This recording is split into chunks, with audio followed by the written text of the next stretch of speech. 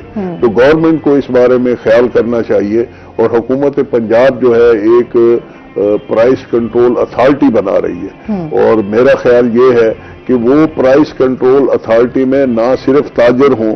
اگر صرف تاجروں کو رکھیں گے تو اس کا خاطر خواہ فائدہ نہیں ہے. ایک چیز تاجروں کو مہنگی ملے گی تو وہ سستی کیسے بیچیں گے؟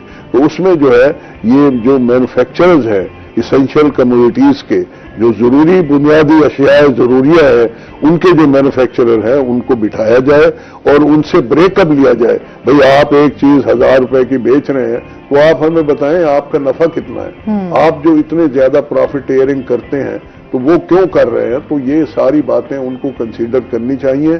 یہ خوش آئند بات ہے کہ حکومت پنجاب جو ہے وہ پرائس کنٹرول اتھارٹی بنا رہی ہے جو پورے پنجاب میں ورک کرے گی.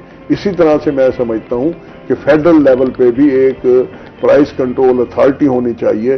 مثلاً میں آپ سے عرض کروں کہ ایک کمپنی کا شیئر ہے 10 روپے کا، وہ مارکیٹ میں بک رہا ہے 400 روپے کا.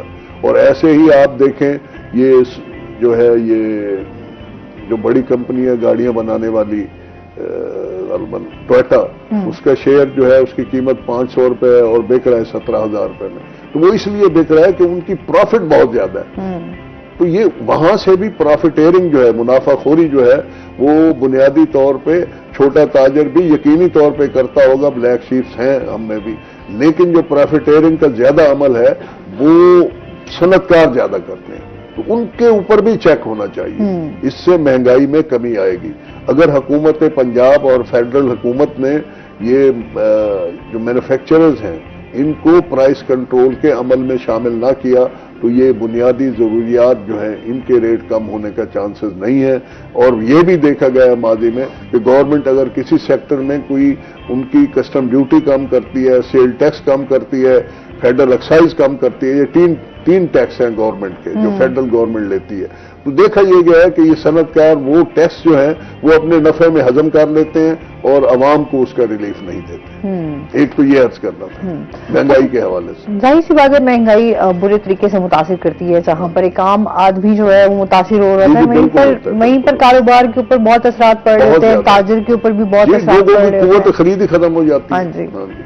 اچھا ظاہر سی بات ہے ہم یہاں پر جو ہے وہ ایک بات کرتے ہیں کہ اسپیشلی کیونکہ حکومت اگر مذاکرات کرتی ہے یا تاجروں کو ساتھ بٹھاتی ہے، ان کے مسائل کو سنتی ہے تو تب مسئلے ہمارے حل ہو سکتے ہیں. آپ کا اس بارے میں کیا خیال ہے؟ نہیں بالکل ہو سکتے ہیں. دیکھیں جی بات یہ ہے، بدقسمتی ہماری یہ ہے کہ جن سیگمنٹ آف سوسائٹی پہ جس سیگمنٹ آف سوسائٹی پہ آپ نے جو قانون نافذ کرنا ہے، بدقسمتی یہ ہے آپ پہلے قانون بنا لیتے ہیں، اس کے بعد ان کو بلاتے ہیں، پھر ایجیٹیشن ہوتے ہیں، پھر اس پہ منوعن عمل بھی نہیں ہوتا. جب تک قانون پہ منوعن عمل نہ ہو تو قانون کے فوائد جو ہیں وہ نہ حکومت کو جاتے ہیں نہ عوام کو جاتے ہیں. تو اس کا بہترین طریقہ یہ ہے کہ قانون سٹیک ہولڈرز کو پہلے بٹھایا جائے، ان کی بات سنی جائے، تاکہ جو بھی آپ قوانین تشکیل دیں اس کے فوائد تو ہوں. وہ قانون بن جاتا ہے، وہ کتابوں میں درج ہو جاتا ہے، عمل ہوتا نہیں. وہ کہتے ہیں کہ ہمارے یہاں قانون اور آئین سب کچھ موجود ہے، لیکن عمل درآمد کی جب بات آتی ہے تو وہاں پر ہمیں جو ہے نا وہ بہت سارے مسائل کا سامنا کرنا ہوتا ہے. اس طریقے سے عمل درآمد ہوتا نہیں ہے نا میڈم. اس میں یہ ہے کہ کوئی بھی کام کرنے میں جو ہے نا ایک ول چاہیے، ایک پیشن چاہیے. وہ بدقسمتی یہ ہے کہ قومی سطح پہ بھی اور ہمارے لیڈروں میں بھی وہ پیشن اور ول نہیں ہے. تو جنگ جو بھی جیتی جاتی ہے وہ ول سے جیتی جاتی ہے. یہ جو ہے یہ ٹولز جو ہے نا یہ اس کا ایک سیکنڈری حصہ ہے. تو ان کی ول ہی نہیں ہوتی، پیشن ہی نہیں ہوتے. ایک قانون بناتے ہیں، پھر ایک مجبوری، دوسری مجبوری، تیسری مجبوری، پھر اپنے ہاتھ سے ہی اس کو عملی طور پہ سکریپ کر دیتے ہیں. وہ اس کو ول ہونی چاہیے. اچھا یہاں پر سر یہ بھی تو دیکھا جاتا ہے تاجروں کا آپس میں بھی تو تضاد نظر آتا ہے، آپس میں بھی تو ایک اتحاد نظر نہیں آتا کہ جب. آپ نے بالکل صحیح فرمایا. دیکھیں یہ ایک آزادی رائے جو ہے وہ اتنی زیادہ ہو گئی یہ ہمارے ملکوں میں، یہ آزاد ملکوں میں، کہ ہر سیگمنٹ آف سوسائٹی میں 2-2 3-3 گروپ بن چکے ہیں. تو اس کو میرا نہیں خیال بھئی ہم جو ہے اس کو کنٹرول کر سکتے ہیں. تو یہ تو ایک نیچرل فینامینا ہے اور اس کو روک بھی نہیں سکتے. حال البتہ یہ ضرور ہے کہ دونوں کے اگر 2 گروپ ہے 3 گروپ ہیں تو یہ ابھی دیکھیں آپ 28 اگست کی ایک بہت بڑی ملک گیر شٹر ڈاؤن سٹرائک ہوئی. تو اس میں چھوٹے بڑے جتنے بھی تاجر گروپ تھے سارے شامل ہو گئے. اور یہ جو کمیونٹی ہے کوئی بھی کمیونٹی ہو, تاجر ہو, ڈاکٹرز ہو, نرسز ہوں, انجینئرز ہوں, یہ سارے ایشو بیسڈ ایک ایشو بیسڈ ان کی ایسوسی ایشنز ہیں. اگر ان کے ایشو نہ ہوں تو ان کے جو گروپ ہیں ایسوسی ایشن ہے وہ ہائبرنیشن میں ہوتے ہیں, ان کا کوئی فائدہ ہی نہیں ہوتا. جیسے کوئی ایشو نکلتا ہے تو ظاہر ہے پھر اس کو ریزالو کرنے کے لیے, اس کو حل کرنے کے لیے لوگ اکٹھے ہو جاتے ہیں. وہ کسی بھی سوسائٹی کے ہوں, ڈاکٹروں کے ہوں, کسی کے بھی ہوں, وہ ہو جاتے ہیں. اچھا سر, اس کے ساتھ ہی ہم یہ بھی آپ سے جانیں گے, اس ٹائم ہم جنوبی پنجاب میں ایک بات کرتے ہیں کہ جہاں پر سیکیورٹی کے حوالے سے ہمارے ہاں چوری ڈکیتی اور اس طرح کے بہت سارے واقعات سامنے آتے رہتے ہیں, اسپیشلی جس طریقے سے ایک عام بندہ متاثر ہو رہا ہے وہیں کاروبار والوں کے, تو وہ اس حوالے سے بھی بہت زیادہ مسائل آتے ہیں. دیکھیں جی اس وقت بھتاخوری کے اسپیشلی ہم دیکھتے ہیں. بالکل, میں آپ سے عرض کروں, اگر آپ اخباریں اٹھا کے دیکھیں یا پولیس سے اسٹیٹکس لیں تو ڈکیتیاں کی ہیں وہ 98% جو ہے وہ تاجروں پہ ہوتی ہیں. یہ آپ دیکھ لیجئے گا 98%. 2-5% وہ ہیں جو گھروں میں ہوتی ہیں, نہیں تو زیادہ تر دکانوں میں ہوتی ہیں. دکانیں کھلی ہیں, ہمیں کوئی سیکورٹی نہیں ہے, یا ہمارے اب خود بھی کرنا چاہیں تو ہمارے وسائل نہیں ہیں. ایک گارڈ جو ہے وہ 30-35 ہزار سے کم کا نہیں ہے. تو ہماری چھوٹی چھوٹی دکانیں ہیں, وہ کہاں پہ وسائل ان کے نہیں ہیں, وہ پورا نہیں کر سکتے. اور کم نصیبی یہ ہے کہ بیچارے ہمارے چھوٹے تاجر مرتے بھی ہیں. اور میں ایک ٹریبیوٹ ضرور پیش کروں گا موجودہ پولیس انتظامیہ کو, سی پی او صادق علی ڈوگر صاحب اور ان کے جتنے بھی ساتھی ہیں, ایس پی حضرات ہیں, حسن رضا خاکی ہیں, ارسلان صاحب تھے پہلے, ارسلان زاہد صاحب ایس ایس پی آپریشن, اب کامران صاحب ہیں. یہ بہت اچھی ٹیم ہے. انہوں نے بہت ہی, بلکہ جو روٹین میں ہوتی ہیں ریکوریاں ڈکیٹیوں کی وہ انہوں نے کرائی ہیں, بلکہ روٹین سے بہت زیادہ کرائی ہیں. لیکن پھر بھی یہ ایسے جرائم ہیں جو رک نہیں پا رہے. اس کی وجہ یہ ہے کہ پولیس کے پاس ایک تو نفری نہیں ہے, اگر جو ہے بھی صحیح تو کوئی ہائی کورٹ کے ججز کی سیکورٹی پہ ہے, کوئی دوسرے ججز کی سیکورٹی پہ ہے, کوئی انتظامیہ کی سیکورٹی پہ ہے. ایک پولیس فورس کا بہت بڑا حصہ جو ہے وہ سیکورٹیوں پہ لگا ہوا ہے. یا تو اگر گورنمنٹ نے اگر ان کو سیکورٹیاں دینی ہے سیاست دانوں کو, مسلک کے پیشواؤں کو, تو انہیں کہیں بھی اپنے گارڈ رکھیں. یا اگر گورنمنٹ سمجھتی ہے کہ یہ ہمیں ان کو دینی چاہیے, میں بھی سمجھتا ہوں دینی چاہیے, تو پھر گورنمنٹ کو اپنی پولیس میں نہ صرف نفری بڑھانی چاہیے, بلکہ میں تو یہ بھی عرض کرتا رہتا ہوں اعلیٰ افسران کو بھی کہ جناب مہربانی کریں, آپ پولیس کی نفری بڑھائیں. اور دوسرا یہ ہے ان کو جدید جو آئی ٹی کے ٹیکنالوجی ہے اس سے مستفیض کرائیں, ان کے کورسز کرائیں. اور میں نے یہ دیکھا ہے, میرا مشاہدہ ہے کہ 80% جو ہے نا جی, جو پولیس کے وہ افسران جو تفتیشی افسران ہیں, جو تفتیش کرتے ہیں مقدموں کی, وہ تقریباً جو ہے 10-12 پڑھے ہوئے ہیں اور نابلد ہیں جدید طریقہ کار سے, اور پھر وہ پرانی ڈگر پہ چلتے ہیں. اور اسی وجہ سے ہماری جرائم کو کھود نکالنے میں, تفتیش کرنے میں ہمیں غیر ضروری وقت لگتا ہے. اور سر مزید بات کرتے ہیں ناظرین, ابھی ہم نے جانا ہے بریک پہ, ہمارے ساتھ رہیے گا.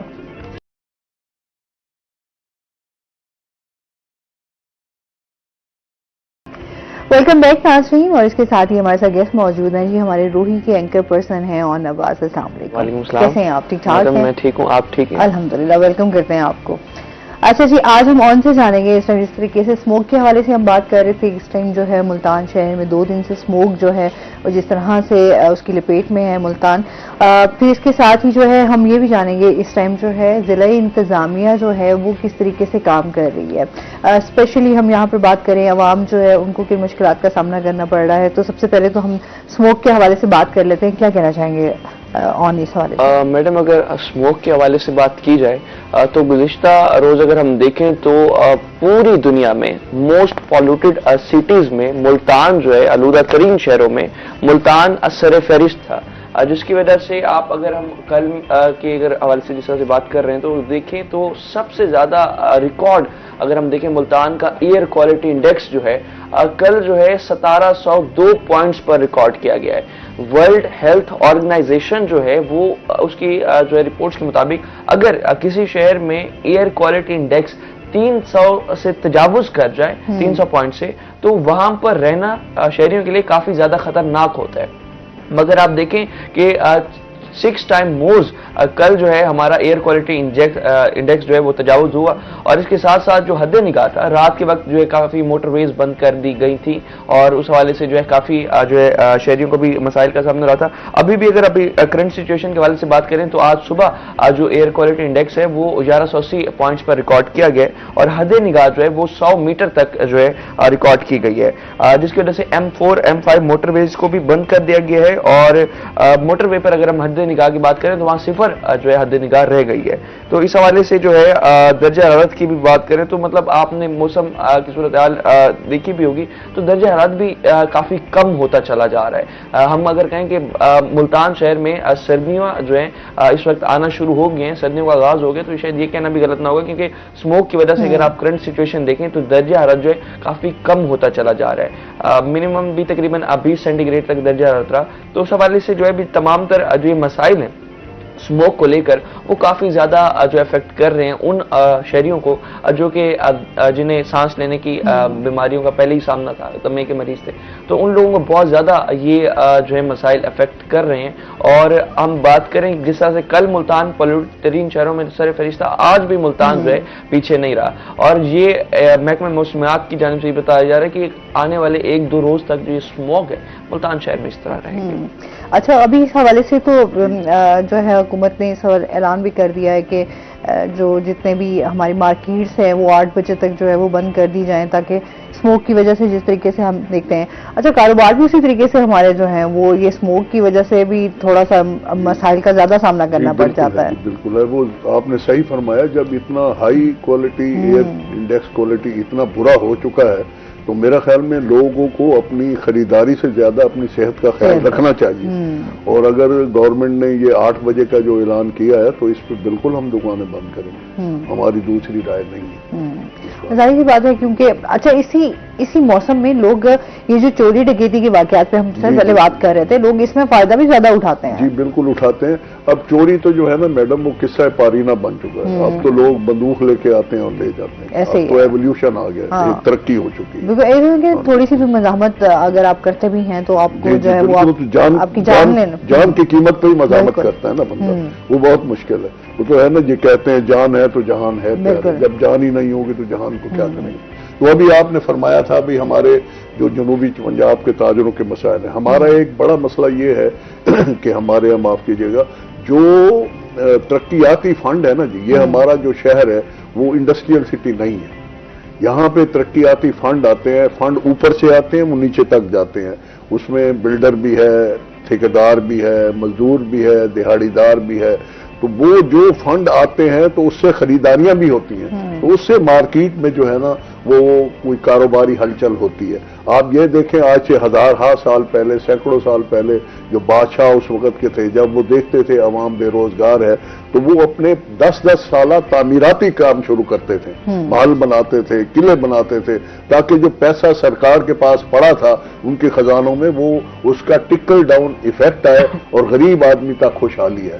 تو آج بھی ہم اسی پیسے کا انتظار کر رہے ہیں. تو اس وقت جو ہے حکومت پنجاب نے 570 ارب روپے کا ایک ترقیاتی فنڈ رکھا ہوا ہے, لیکن کم نصیبی یہ ہے کہ ہمیں تو ملتان میں نظر نہیں آ رہا. اگر ملتان میں کوئی کام شروع بھی ہوتا ہے تو وہ ریڈ ٹیپزم کی اور یہ جو آپ کے افسر شاہی ہے اس کی نظر ہو جاتا ہے. ابھی میں آپ سے عرض کروں, آپ جہاں پہ بیٹھی ہیں 7 MDA چوک ہے, وہاں سے لے کے اور لودھی کالونی تک یہ سڑک 2 رویہ ہونی ہے. 2 سال ہونے والے ہیں. 84 کروڑ روپیہ جو ہے وہ حکومت کا پڑا ہے ہائی وے ڈپارٹمنٹ کے پاس, لیکن وہ نہ ریلیز ہو رہا ہے. یہاں پہ جن لوگوں کی پراپرٹیاں آنی ہیں نہ ان کا سروے ہوا ہے, نہ ان کو پیسے دیے جا رہے ہیں. آپ دیکھ لیں سڑک ادھری پڑی ہے, 2 سال ہو گئے. اگر یہی سڑک لاہور میں ہوتی تو 2-4 مہینے میں بن جاتی.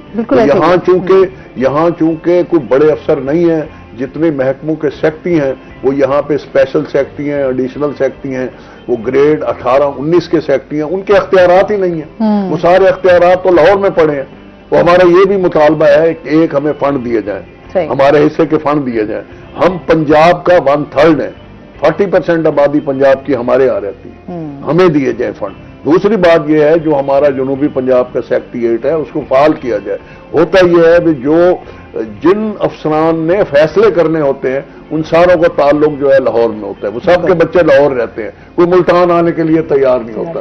2 مہینے تک جو ہے سیٹیں خالی رہتی ہیں، کوئی فیصلہ نہیں. بالکل جی، اس محرومیوں کے حوالے سے تو ہم بات کریں گے کیونکہ ہمارا یہاں پر جو ہے جس طرح سے آپ ترقیاتی کاموں کی فنڈز کی بات کر رہے ہیں اس پہ لازمی بات کرتے ہیں. اسموک کی ہم جس طریقے سے بات کر رہے تھے وہیں پر ہم دیکھتے ہیں کتنی صحت کے لیے خطرناک ہے. ڈاکٹرز کی طرف سے بھی بہت ساری ہدایات جو ہے وہ جاری کی گئی ہیں، اس حوالے سے بھی بتائیے گا. اگر ہم بات کریں اسموک کو لے کر تو اسموک جس طرح سے ہم نے آپ کو بتایا کہ جہاں پر اگر ملتان شہر کی عمومی طور پر ہم دیکھتے ہیں تو ایئر کوالٹی انڈیکس جو ہے وہ تقریباً 150 سے 200 پوائنٹس تک ریکارڈ کیا جاتا ہے. تو وہاں پر جو ہے وہ جو ہمارا ایئر کوالٹی انڈیکس ہے تو اسے سلو پوائزن کہا جاتا ہے کہ آہستہ آہستہ جو ہمارے پھیپھڑوں کو جو ہم سانس انہیل کر رہے ہیں اس کے تھرو جو ہمارے اندر سانس کے تھرو جتنے بھی ڈسٹ پارٹیکل اور دیگر کینسرس پارٹیکل، کیونکہ اس ایئر کوالٹی انڈیکس میں کئی ایسے مطلب پارٹیکلز ہوتے ہیں جو ہم انہیل کر لیتے ہیں، پھر ہمارے آگے اب نارمل سیلز جو ہیں جس طرح کینسر. یہ میں آپ کی بات کاٹ رہی ہوں معذرت کے ساتھ، لوگ واقعی اس موسم میں احتیاط نہیں کرتے. میں ابھی صبح بھی دیکھ رہی تھی لوگ بالکل کوئی ماسک کا استعمال نہیں، چاہے بچے ہیں چاہے جو ہے ہمارے جوان ہیں چاہے بوڑھے بھی ہیں، بائک چلا رہے ہیں کچھ بھی کر رہے ہیں تو انہوں نے کوئی ماسک کا استعمال نہیں کیا. بالکل ایسے اگر ہم دیکھیں احتیاط بھی نہیں کرتے. کورونا کے دور میں واپس چلے جائیں تو عام ماسک کا کام نہیں ہے جو 10 روپے کا خالی مل جاتا ہے. اس وقت بھی N95 ماسک بہت زیادہ ضروری ہے کیونکہ آپ دیکھیں کہ جو کرونا وائرس تھا وہ تھرو ٹرانسمیشن ہو رہی تھی ایئر کے تھرو، مطلب آپ کے ساتھ کوئی افیکٹڈ بندہ کھڑا ہے، ایئر میں پارٹیکل ہے، آپ نے جو ہے انہیل کیا، آپ کے اندر کرونا وائرس آیا تو آپ جو ہے اس میں افیکٹ ہو جاتے ہیں. تو بالکل اسی طرح آپ اسموک کو دیکھیں تو اسموک تو اوور آل آپ کو نظر بھی آ رہی ہے.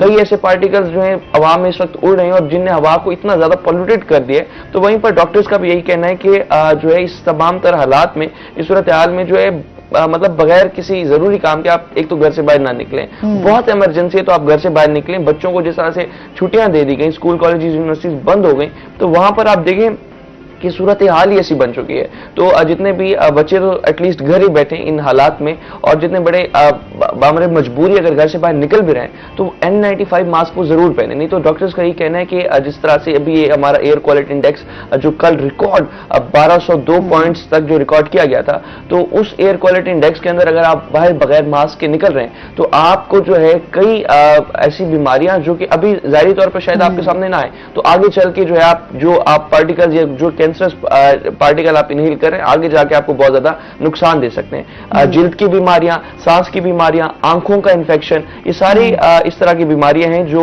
اپنا احتیاطی تدابیر نہ اپنانے کی وجہ سے جو ہے ہو سکتی ہیں. اور جتنے بھی طبی ماہرین ہیں ان کی سختی سے ہدایات ہیں کہ جو ہے آپ ایٹ لیسٹ اس حالات میں گھر بیٹھیں. اور وہیں ضلعی انتظامیہ نے 8 بجے جب مارکیٹس بند کرنے کا انتہا دیا، کل احکامات بھی جاری کیے، تو اس حوالے سے ہم نے دیکھا کہ رات گئے تک 10-11 بجے تک مارکیٹس اوپن رہی تھی اور لوگوں کی آمد و رفت اور شہریوں کا رش سب کچھ ویسا رہا تھا. بلکہ آپ چلے جائیں ریسٹورینٹس پہ، تو ہم کل ریسٹورینٹس پہ بھی تو ہم نے دیکھا وہاں پر بھی لوگوں کا رش تھا، لائک وہ پکنک منا. بالکل اس پہ مزید ہم بات کریں گے ناظرین. ابھی ہم نے جانا بریک پہ، ہمارے ساتھ رہیے گا.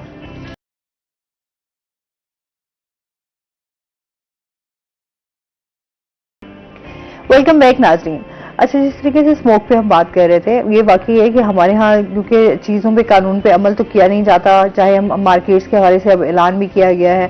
اچھا، اس پر سختی بھی ابھی کرنے کی ضرورت ہے کہ اس کا ہم دیکھتے ہیں اسکول بھی ہمارے جو ہیں اسپیشلی بچوں کے حوالے سے میں بات کروں گی، بہت سارے ایسے اسکولز ہیں جو ابھی تک اوپن ہے اور ظاہر سی بات ہے ان کو جو ہے جو فرنٹ گیٹ ہے وہاں سے نہیں ان کو انٹر ہونے دیا جا رہا، لیکن جو بیک سائڈ پہ گیٹ ہے وہاں سے بچوں کو جو ہے وہ اسکول میں لایا جا رہا ہے اور پڑھایا بھی جا رہا ہے.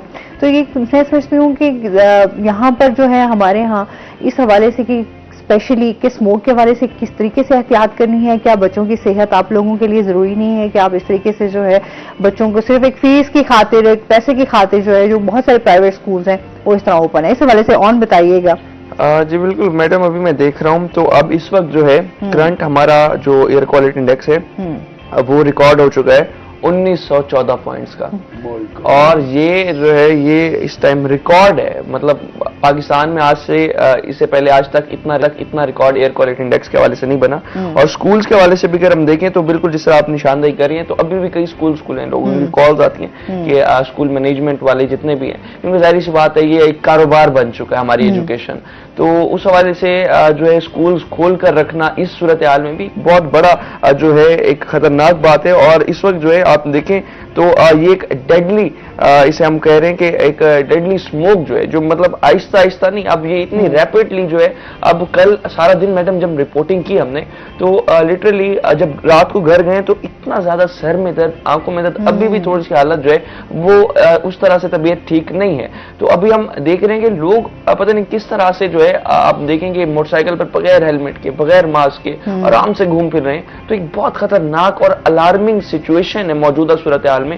تو وہاں پر لوگوں کو اپنے بھی زندگیوں کا خیال رکھنا چاہیے, اپنے پیاروں کا بات ہے نا کہ جیسے کرونا آیا تھا ہمارے یہاں یہ سب سے کہ جس طرح سے کوئی بیماری آتی ہے نا اس کو بڑا ہی لائٹ لیا جاتا ہے. جب وہ بالکل ایکسٹریم پہ پہنچتی ہے تب لوگوں کو احساس ہوتا ہے اوہو اب ہمیں احتیاط کرنی چاہیے. اس سے پہلے کہ کوئی احتیاط نہیں کرتے. اسی طرح جس طرح ہم دیکھتے ہیں کوئی اچھا کہیں کہ جس سیلاب آنے والا ہے, کوئی اس طریقے سے کوئی آپ کی کوئی مشکل آنے والے لوگ اس کو اسپیشلی جس طرح ہم نے کراچی میں دیکھا تھا طوفان کے حوالے سے لوگ ساحل سمندر پہ پہنچ گئے دیکھنے کے لیے. تو مطلب یہ لوگوں کے لیے یہ بھی بڑا ہے کہ آپ لوگ اپنی جان کے حوالے سے اس میں بالکل آپ احتیاط نہیں کرتے. بالکل ایسے ہی ابھی جو صورتحال بن چکی ہے اس میں ہم جس طرح ابھی رات کے وقت بات کر رہے تھے مارکیٹس کو لے کر, تو وہاں پر ہمارے جتنے بھی شہری ہیں, تاجر حضرات ہیں, انہیں آپس میں تھوڑا سا دیکھنا چاہیے کہ چلے اگر آپ نے اگر دکان کھول بھی رکھی ہے تو آپ کے لیے بھی کتنا نقصان ہے اندر بیٹھنا, کیونکہ دکان ظاہر سی بات ہے اوپن ہوتی ہے, کھلی ہے, وہاں پر کتنا جو ہے آپ کو گھروں میں روم میں بھی آپ گھر میں بیٹھے ہوئے روم میں آگ تو آپ کو فیل ہو رہی ہوتی ہے کہ روم میں بھی آپ کے اسموک ہے. میں رات میں گھر میں بھی یہی فیل کر رہی تھی کہ اسموک جو ہے وہ سیدھا آپ کے رومز کے اندر انٹر ہو. بالکل ایسے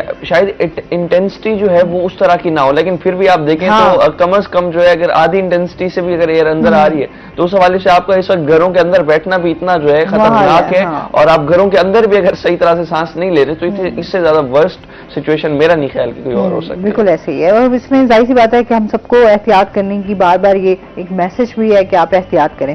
اچھا جی, سر سے جانیں گے جس طریقے سے ہم ترقیاتی کام کی بات کر رہے تھے, سیکٹریٹ کی بات کر رہے تھے, ہمارے ہاں جو ہے اس حوالے سے بہت مسائل تو ہیں ہماری, کیونکہ ظاہر سی بات ہے ہم نے جو محرومیاں ہیں صوبے کی ہمیشہ ہم نے بات کی اور آج تک ہمیشہ بات کرتے بھی رہیں گے کہ اس صوبے کو بننے کی بڑی ضرورت ہے کہ یہاں پر ایجوکیشن کے حوالے سے, صحت کے حوالے سے, ہمارے یہاں پہ روزمرہ زندگی کے جو ہماری چیزیں ہیں, ضروریات زندگی کی چیزیں ہیں, ان کو بہتر ہونے کی ضرورت ہے. تو وہیں پر ہم یہ بھی دیکھتے ہیں کہ تاجروں کی کیا توقعات ہیں اس سوال کے صوبے کو لے کر سیکٹریٹ کے حوالے سے. ابھی تاجروں کا ایک بہت بڑا ایک کنونشن کا 6 نومبر کو ہوا. خواجہ محمد شفیق صاحب جو ہمارے قائد ہیں اور پورے ملک کے تاجروں کی جو انجمن ہے بڑی, آل پاکستان انجمن تاجران, تو اس کے وہ چیئرمین ہیں. تو وہاں پہ بھی طول و عرض سے لوگ آئے ہوئے تھے, تاجر نمائندگان کراچی سے لے کے پشاور تک, اور تقریباً 5,500 کے قریب 6,000 کے قریب لوگ تھے. وہاں بھی ہم نے یہ بات کی کہ ہمیں جو ہے وہ فوری طور پہ ہمیں علیحدہ صوبہ چاہیے. دیکھیں جی, ہمارے جو ایک کسٹمائز قسم کے مسائل ہیں, جو یہاں کے مسائل ہیں وہ سینٹرل پنجاب کے نہیں ہیں, ان کے مسائل اور ہیں, ہمارے اور ہیں. ہمیں آزادی دی جائے, ہمارے اپنے نمائندے ہوں, وہ بیٹھ کے ہمارے مسائل کو ڈیل کرنے کی قانون سازی کریں. تو یہ ہمارے مطالبے چل رہے ہیں. اللہ تعالی ہمارے سیاستدانوں کو ہدایت فرمائے کہ وہ ہمارے ان مسائل کو دیکھیں. جو ہماری توقعات ہیں حکومت سے, وہ پہلی بات تو یہ ہے کہ ہمیں ملک میں جو ہے وہ کسی بھی طریقے سے جیسے حکومت مناسب سمجھتی ہے تو سیاسی امن پیدا کرے, اور اس کے بعد جو ہے وہ جو امن عامہ ہے, ڈکیتیاں اور چوریاں ہیں, ان کا خاتمہ کیا جائے. یہ جو ہے کسی بھی معاشرے میں زندہ رہنے کے لیے ایک جو خوف ہے انسان کو اپنی لاس آف پراپرٹی کا, لاس آف اس کو جسمانی لاس کا, وہ کم از کم ختم ہو.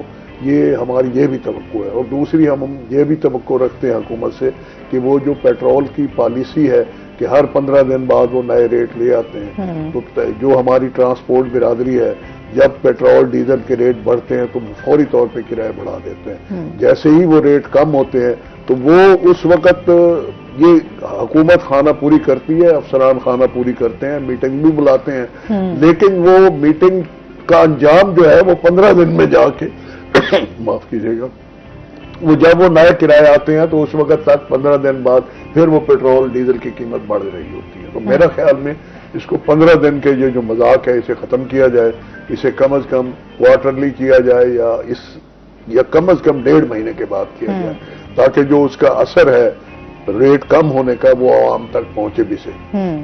اور اسی طرح ہمارا یہ بھی مطالبہ ہے حکومت سے کہ جو پلاننگ کمیشن ہے اس کو بتایا جائے بھئی آپ اس ملک کے لیے آئندہ 10 سال کے لیے کیا پلاننگ کر رہے ہیں, 20 سال کے لیے کیا کر رہے ہیں, 25 سال کے لیے کیا پلاننگ کر رہے ہیں. ہمیں تو پتہ نہیں ہے ہمارا پلاننگ کمیشن کدھر بیٹھا ہے. میں آپ کو ایک چھوٹی سی بات بتا دوں کہ پوری دنیا کے شماریات بتا رہے ہیں کہ 2045 میں ہماری آبادی 50 کروڑ ہو جائے گی. تو بھائی ہم کیا کریں گے؟ ہمارے پاس تو انفراسٹرکچر ہی نہیں ہے, سڑکیں بھی نہیں ہیں, گھر بھی نہیں ہے. پہلے گھروں کی 17 لاکھ گھروں کی جو ہے وہ کمی ہے اس ملک میں, اور یہ کوئی پلاننگ نہیں ہے. اور خاص کر کے میں یہ بھی آپ کے اس پروگرام کی وساطت سے کہتا ہوں کہ ملک میں فیملی پلاننگ کو جس طریقے سے اس کا گلا دبایا گیا ہے تو زیادہ مسائل ہمارے اسی وجہ سے ہیں, کیونکہ ہماری پلاننگ جو ہو رہی ہے وہ ہو رہی ہے شرع پیدائش کے مطابق کتابوں میں, عملی طور پہ نہیں. تو جو کتابوں میں پلاننگ ہو رہی ہے وہ عملی طور پہ وہ 0 ہے, اور جو ہمیں بتایا جاتا ہے ہماری شرح پیدائش جو ہے وہ 4% ہے, یہ 3 ہے, وہ در حقیقت ہے نہیں, وہ 6% ہے. تو ہم 2045 میں کیا کریں گے؟ تو یہ ہماری توقعات حکومت سے ہیں کہ وہ جو ہے وہ ایک پلاننگ کو مؤثر بنائے اور پیٹرول کے پرائسز کی بھی پلاننگ کرے. اور دوسرا یہ ہے کہ ہمیں جو جنوبی پنجاب ہے خاص کر کے جہاں انڈسٹری نہیں ہے وہاں ہمیں فنڈ زیادہ دیے جائیں تاکہ ہمارا کاروبار زندگی بھی چلے, ہمارا رہن سہن بھی معیار بھی بہتر ہو, ہمارے بچے پڑھ بھی سکیں, اور ہمیں جدید سکولوں کی یا جدید ہسپتالوں کی سہولت بھی دی جائے. کیونکہ اس وقت جو ہے وہ کڈنی ٹرانسپلانٹ جو ہے وہ برائے نام ہو رہا ہے ملتان میں, اور لیور ٹرانسپلانٹ ہے ہی نہیں, جبکہ لیور کی بیماری جو ہے پورے ملک میں جو ہے لیور کینسر کہیں یا ہیپاٹائٹس کہیں, بی کہیں, سی کہیں, وہ سب سے زیادہ جنوبی پنجاب میں ہے. اس کی وجہ یہ ہے کہ یہاں ہمارا جو پانی ہے وہ ہمیں فیور نہیں. بالکل, اس ٹائم جو سب سے مین ہمارا مسئلہ آ رہا ہے وہ آ ہی یہی رہا ہے کہ صاف پانی جو ہے وہ صاف پانی نہیں ہے. یہ ہماری توقعات ہیں حکومت سے کہ وہ ہمارا انفراسٹرکچر ٹھیک کرے, ہمیں ایفیشینٹ اور پیشنیٹ قسم کے جو ہے وہ بیوروکریٹ دے جو کام بھی کریں, یہ نہیں. اور دوسرا یہ ہے ہماری یہ بھی گورنمنٹ سے مطالبہ ہے, توقع بھی ہے, مطالبہ بھی ہے, اور پرائم منسٹر اس کا اظہار بھی کر چکے ہیں کہ حکومت اپنے اخراجات کم کرے. یہی افسر ہیں جو AC/DC ہیں وہ پہلے 40 لاکھ کی گاڑی پہ چڑھتے تھے, اب ان کو 2-2 کروڑ کی گاڑیاں دی, کیا ضرورت ہے؟ اور یہی جب DC صاحب, کمشنر صاحب سیکٹری بن کے جاتے ہیں لاہور میں یا اسلام آباد میں, تو میں نے اپنی آنکھوں سے دیکھا ہے, مل کے بھی آتے ہیں, کرولا میں پھر رہے ہوتے ہیں 40 لاکھ کی گاڑی میں, یا ان کو 2-2 کروڑ کی گاڑیاں دی. گورنمنٹ کو یہ ہماری توقعات ہیں نا ان سے, تو یہ کیوں نہیں پوری کرتے؟ اچھا, ووٹ بھی تو جب ووٹ لینے کا ٹائم آتا ہے تو یہ تمام چیزیں جو ہیں وہ وعدے بھی کیے جاتے ہیں, دعوے بھی کیے جاتے ہیں کہ آپ کے تمام مسائل کو حل بھی کیا جائے گا, یہاں پر بہتری اور ڈیولپمنٹ کے حوالے سے ہمارے جو ہیں وہ بہت سارے مسائل حل کیے جائیں گے. لیکن ہمارا وہ جیسے ووٹ لے لیا جاتا ہے اس کے بعد جو ہے وہ جیسے ہی کسی جو ہے مقام پر پہنچتے ہیں, کسی سیٹ پر پہنچتے ہیں, تو اس کے بعد جب ان سے وہی مطالبات کہے جاتے ہیں کہ وہ جو آپ نے وعدہ کیا تھا, وہ جو آپ نے دعویٰ کیا تھا وہ کہاں ہے, تو وہ وہاں پر وہ جو ہمیں نظر بھی نہیں آتے, وہ تو پھر اس ایریا میں بھی آنا پسند نہیں کرتے. اس بارے میں مزید بھی بات کریں گے. ناظرین, ابھی ہم نے جانا بریک پہ, ہمارے ساتھ رہیے گا.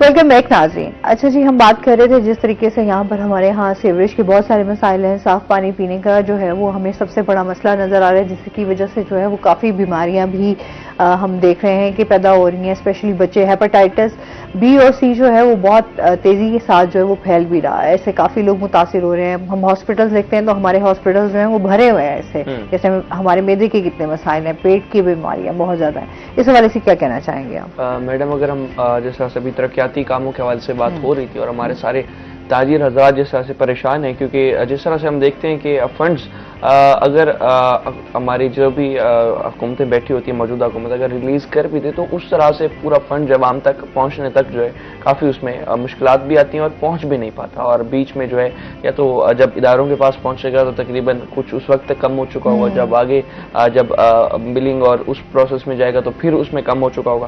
تو اس ساری صورتحال میں اگر ہم ترقیاتی کاموں کو لے لیں تو آپ دیکھ لیں ملتان کی کئی اہم شاہراہیں جو کہ سیوریج لائنز کے لیے کھودی جاتی ہیں اور اسے جب توڑ دیا جاتا ہے اس کے بعد ان کا کوئی ولی وارث نہیں ہوتا۔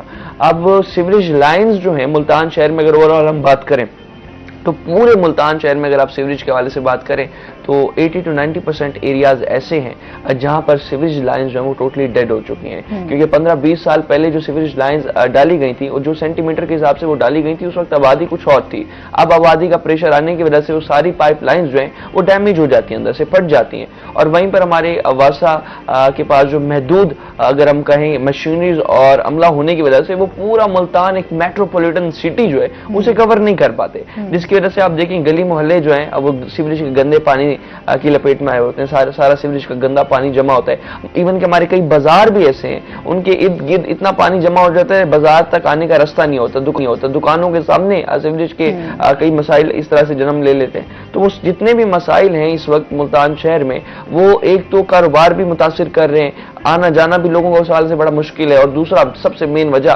لوگ اس چیز کی وجہ سے کافی بیمار ہو رہے ہیں، ڈینگی، ملیریا، ٹائیفائڈ اور جلد کی کئی بیماریاں جو ہے اس حوالے سے جنم لیتی ہیں۔ اور وہیں پر ہم آواز انجامیہ کے حوالے سے بات کریں تو جب بھی ان کا موقف لیا تو وہ یہ کہتے ہیں ہمارے پاس فنڈز نہیں ہیں، ہمارے پاس جو ہے صرف ہم یہی کر سکتے ہیں یا تو ہم وہاں جا کے جو ہے پانی سک کر لیں یا تو مشینریز کے تھرو پائپ لائنز کو صاف کر لیں۔ کتنے روڈز جو ہیں وہ سیوریج کے حوالے سے پائپ لائنز جو ہیں وہ ڈالی جا رہی ہیں، بالکل وہ بھی ہمارے کتنے روڈ جو ہے وہ پھر دوبارہ سے جو ہے وہ ٹوٹ پھوٹ کا شکار ہے، دوبارہ سے کام ہو رہا ہے، وہ بھی پتہ نہیں کب تک جا کے مکمل ہوگا۔ ہم نے یہاں پر ایک ہمارا بہت مشہور اور بڑا روڈ ہے المصطفیٰ روڈ، وہاں پر جو ہے سیوریج منصوبے کے لیے اس روڈ کو کھودا گیا تھا اور اس کے بعد جو ہے تقریباً 4 سے 5 سال تاخیر کے بعد جو ہے سیوریج لائن بھی ڈلی، روڈ بھی بن گیا۔ ابھی جو موجودہ صورتحال ہے یہ ایشو آ رہا ہے کہ ایک نئی سیوریج لائنز جو ڈالی ہے واسا انتظامیہ کی جانب سے، اور افسوس کی بات یہ بھی کہ منظور بھی ہو کے ڈل چکے، روڈ بھی بن چکے، اور اب جو ہے دوبارہ سیوریج کے مسائل جنم لے رہے ہیں، دوبارہ جو ہے گلیوں میں پانی کھڑا ہونا شروع ہو رہا ہے۔ اگر آپ نے سیوریج لائن ایسی ڈالنی تھی جو 5 سال جس کی وجہ سے روڈ بھی ٹوٹا رہا، کاروبار متاثر رہا، لوگوں کا گزرنا مشکل ہو گیا، اور اس کے بعد ایسی سیوریج لائن ڈلی، اربوں کروڑوں روپے لگ بھی گئے، اس کے اوپر فنڈز لگ گیا، عوام کا ٹیکس کا پیسہ لگ گیا، اس کے بعد بھی اگر سیوریج کے مسائل جنم لے رہے ہیں ان علاقوں میں تو کافی جو ہے حیرت انگیز بات ہے۔ تو وہاں پر ہمارے اداروں کی جس طرح سے مریم نواز کا ویژن ہے کہ ستھرا پنجاب رہے اور جو ہے گلی محلے صاف ہوں، اور یہ جتنے بھی مسائل ہیں صاف پانی کو لے کر اور سیوریج کو لے کر وہ سارے حل ہونے چاہیے، تو اس طرح سے ہمارے اداروں پہ اگر بات کریں تو یہاں ملتان مینجمنٹ جو ہے ہمارے بڑے بڑے اداروں کے بڑے بڑے افسران جو ہے ان کی شاید ہم کہیں کہ شاید وزیر اعلیٰ کا وہ ویژن ان کے پاس نہ ہو، شاید وہ ویژن خود نہ رکھتے ہوں، جس کی وجہ سے ابھی ہم دیکھیں تو ملتان شہر میں صفائی ستھرائی کا کہیں پہ بھی کچھ خاص خیال نہیں رکھا جا رہا۔ سٹارٹ میں جب ستھرا پنجاب آیا تھا فوٹو سیشن تک ہم نے دیکھا کہ ملتان صاف ہو رہا تھا، لیکن ابھی موجودہ صورتحال دیکھیں آپ میڈم کافی افسوسناک ہے۔ بالکل ایسے ہی ہے، تمام چیزیں جو ہیں ہماری ابھی بھی ڈیولپمنٹ کے حوالے سے سیوریج کے کیا مسائل ہیں، اچھا ویسٹ مینجمنٹ جو ہے ہماری کمپنی وہ کیا اس ٹائم کام کر رہی ہے، اسے ادارے جو ہیں وہ سب سے بڑی بات آ جاتی ہے کہ فنڈز نہیں ہے، اسٹاف نہیں ہے، اور پھر سوالیہ نشان رہ جاتا ہے، وہ وہیں کے وہی مسائل جو ہیں ہمارے ایشوز درے کے درے رہ جاتے ہیں۔ فنڈز بھی نہیں ہے میڈم، فنڈز بھی نہیں ہے، ول بھی نہیں ہے، پیشن بھی نہیں ہے۔ سر ظاہر بات ہے جب اب آپ وہ بھی بات کریں گے، ایک ہمارے ہاں جو ہے وہ سست روی کا شکار ہے سارے، پھر کم نصیبی یہ ہے کہ یہ وہ کہتے ہیں نا جی کہ دودھ کی رکھوالی پہ بلے بیٹھے، بالکل ایسے ہی ہے جی، دودھ کی رکھوالی پہ بلے بیٹھے ہیں۔ وہ جیسے بچے نے کہا وہ اگر 100 روپے کا فنڈ آیا ہے نا تو وہ خرچ جو ہے نا وہ 40 50 60 سے زیادہ نہیں ہے، باقی اوپر سارا تقسیم ہے۔ صحیح بات ہے جی، کرپشن کے حوالے سے بھی ہاں جی بالکل ہمارے بہت سارے مسئلے آتے ہیں۔ سر بہت شکریہ آپ کا، آپ ہمارے ساتھ رہے، اس کے ساتھ ہی اور آپ کا بھی شکریہ۔ ناظرین ابھی ہم نے جانا بریک پہ، ہمارے ساتھ رہیے گا، جب ہم بریک سے واپس آئیں گے تو ہمارے ساتھ کچھ اور گیسٹ موجود ہوں گے۔